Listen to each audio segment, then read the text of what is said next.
زین العابدین علیہ الصلوۃ والسلام اپنی ایک دعا میں ارشاد فرماتے الہی قد علمت.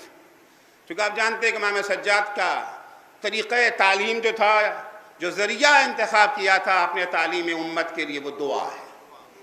کیوں تھا، کیا تھا، فی الحال اس کا موقع نہیں. الہی قد علمت انہ لیس فی حکمک ظلم ولا فی نقمتک عجلہ. خدایا مجھے یقین ہے اس بات کا کہ تیرے فیصلوں میں ظلم نہیں ہے. تو نے جو فیصلہ کیا، تو نے جو حکم دیا ہے، اس میں ظلم نہیں ہے. ولا فی نقمتک عجلہ، اور نہ تو سزا دینے میں جلدی کرتا ہے. تو سزا دینے میں جلدی نہیں کرتا. ہم لوگوں کو بڑی جلدی رہتی ہے نا. ارے کمبخت اتنا ظلم کر رہا ہے، اللہ دیکھ رہا ہے. ہم تو یہ چاہتے ہیں کہ جیسے ہی کوئی گناہ کرے فوراً اسے، البتہ دوسروں کو، ہمیں نہیں، اپنے بارے میں نہیں، کہ جیسے ہم جھوٹ بولیں اللہ ہمیں گونگا بنا دے. بنا تو سکتا ہے نا. جیسے ہی کسی نامحرم کو دیکھا فوراً اللہ ہمیں اندھا بنا دے. جیسے ہی کسی مظلوم پہ ہاتھ اٹھایا اللہ ہمارے ہاتھوں کو شل کر دے. جیسے ہی کسی گناہ کی جگہ کی جانب قدم بڑھیں اللہ ہمیں مفلوج بنا دے. سزا تو دے سکتا ہے نا اللہ، مگر ہم کیا چاہتے ہیں اللہ سے؟ مہلت. اب وہ بھی بڑی لمبی مہلت. ابھی تو جوانی ہے، بڑھاپے میں توبہ کر لیں گے. اب بڑھاپا کبھی آتا ہی نہیں ہے. کوئی بوڑھا تھا بچنے کو تیار ہے اپنے کو؟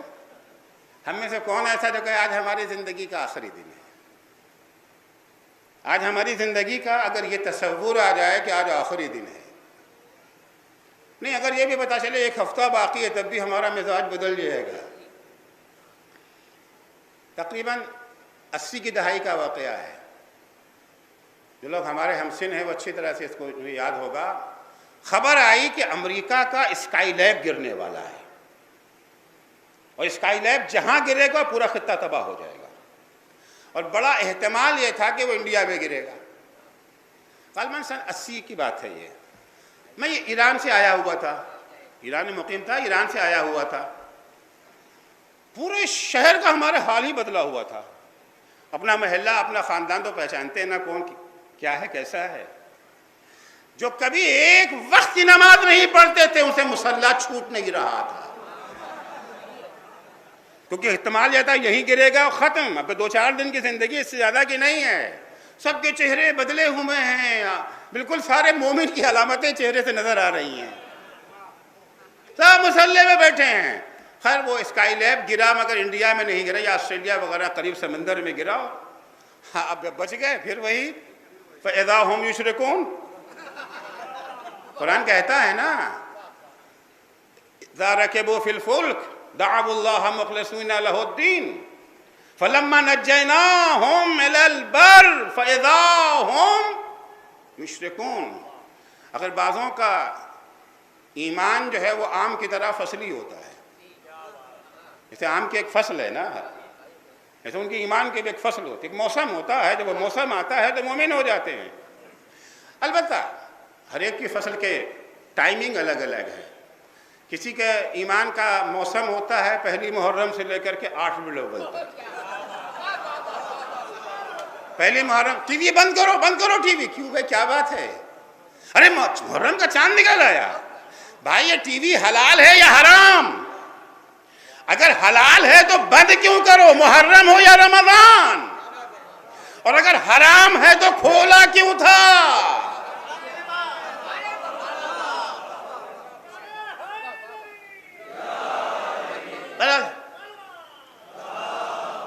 ہر ایک موسم ہوتا ہے. 1 محرم سے لے کے 8 ربیع الاول تک. بعضوں کا ہوتا ہے نہیں 1 محرم سے چہلم تک. بعض کا ہوتا ہے 1 محرم سے 10 محرم تک.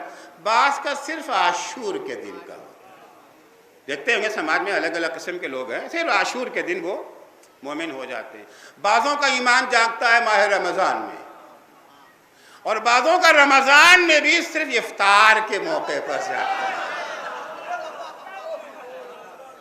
افطار کے موقع پر روزہ نہیں رکھتے، نماز نہیں، افطار میں سب سے آگے آگے۔ کسی نے پوچھ لیا بھیا آپ کا افطار سے کیا تعلق، نماز آپ نہیں پڑھتے، روزہ آپ نہیں رکھتے، کہا ہاں ٹھیک ہے، میں نماز نہیں پڑھتا، روزہ نہیں رکھتا، خمس نہیں ادا کرتا، کیا چاہتے ہو پکا کافر ہو جاؤں؟ کہ بھئی افطار بھی نہ کروں؟ تو ہر ایک کا الگ الگ جو ہے وہ موسم ہوتا ہے، کوئی کبھی جاگتا ہے، کوئی کبھی جاگتا ہے۔ تو بہرحال خواہش ہماری کیا ہوتی ہے؟ سارے گنہگاروں کو سزا مل جائے سوائے ہمارے، ہمیں مہلت ملے۔ اور مہلت کب تک ملے؟ جتنی مہلت اللہ نے ابلیس کو دی ہے اس سے بھی زیادہ ہمیں چاہیے، اس سے بھی زیادہ ہمیں کسی لمحے میں تیار ہے توبہ کرنے کے لیے۔ 60 سال کے ہو گئے، 67 سال کا میں ہو گیا، ابھی بھی اپنے کو یہ سمجھنے کو تیار نہیں ہو کہ جانا ہے، ابھی بھی سمجھنے کو تیار نہیں ہے۔ ہارٹ اٹیک بھی ہو گیا، ایکسیڈنٹ بھی ہو گیا، یہ بھی ہو گیا، وہ بھی ہو گیا، کورونا، سب کچھ ہو چکا، مگر ابھی بھی امید ہے نہیں ابھی بھی جئیں گے۔ ورنہ اگر یقین ہو جائے کہ اب زندگی کے آج آخری دن ہے، حالانکہ ایک مومن کی شان ہونی یہی چاہیے، ہر ایک کو توقع سزا جلدی ملے، مگر دوسروں، امام فرماتے ہیں مگر اللہ سزا دینے میں جلدی نہیں کرتا، فیصلوں میں ظلم نہیں ہے، سزا دینے میں جلدی نہیں ہے۔ کیوں؟ امام فرماتے انما یعجل من یخاف الفوت، سزا دینے میں جلدی وہ کرتا ہے جسے ملزم کے ہاتھ سے نکل جانے کا خوف ہو۔ جلدی کرو، بھاگ جائے گا، پکڑو اسے، پکڑو، سرحدوں کو سیل کر دو، بھاگ جائے گا۔ یہ بیچارے جو اپنے کو حاکم کہتے ہیں کتنے حقیر ہیں، اپنے علاقے میں رہنے والے محکوموں پر بھی قدرت نہیں رکھتے۔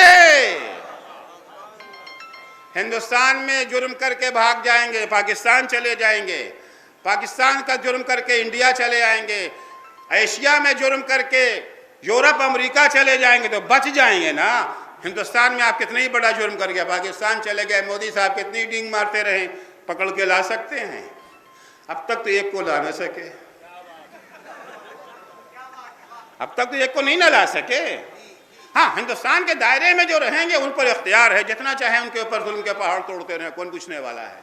لیکن اس کے بعد عاجز، امریکہ میں جرم کر کے کہیں اور افریقہ چلے جائیں، وہ عاجز، مگر اللہ اصلی حاکم تو وہ ہے، بھاگ کے کہاں جاؤ گے؟ حق تو یہ ہے اگر زندگی کا قید خانہ بھی توڑ کے بھاگ نکلے، پلٹ کے تمہیں ہمارے ہی پاس آنا ہے۔ صلوات پڑھیں گے محمد و آل محمد پر۔ جاؤ گے کہاں؟ امام فَإِنَّمَا يَعْجَلُ مَنْ يَخَافُ الْفَوْتَ، جلدی اسے ہوتی ہے جسے مجرم کے ہاتھ سے نکل جانے کا خوف ہو۔ وَإِنَّمَا يَحْتَاجُ إِلَى الظُّلْمِ الضَّعِيفِ، اور ظلم کا سہارا ہمیشہ کمزور لیتا ہے۔ اللہ ظالم نہیں ہے اس لیے کہ وہ قادر ہے۔ صلوات پڑھیں گے محمد و آل محمد پر۔ پھر وہ خدا قسم کیوں کھا رہا ہے؟